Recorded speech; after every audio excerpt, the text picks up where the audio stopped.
พี่น้องมันสิมีมาดามรุ่นเก่าอยู่ผู้หนึ่งมาอยู่ประเทศสวิตเซอร์แลนด์นี่30 ปีแล้วส่วนข่อยก็สิเป็นมาดามรุ่นใหม่เนาะจ้าซอยผัวทำมาหากินมาดามรุ่นเก่านี่เพิ่นก็ถามข่อยว่าเอ้าโตเป็นหยังคือได้มาเฮ็ดงานซอยผัวโตทุกข์ติ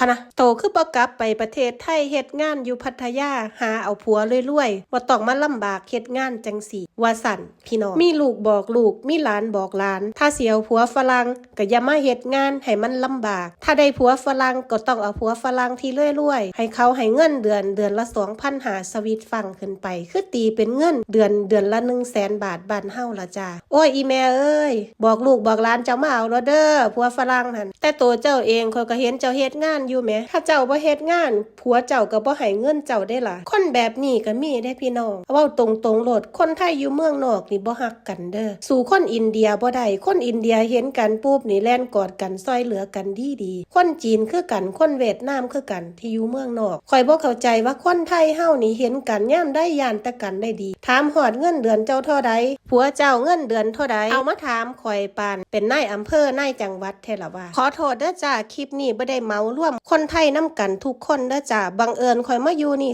3 ปีข่อยพอแต่จังซี่ข่อยกดดันจ้าพี่น้องข่อยกดดัน哎呦我的妈！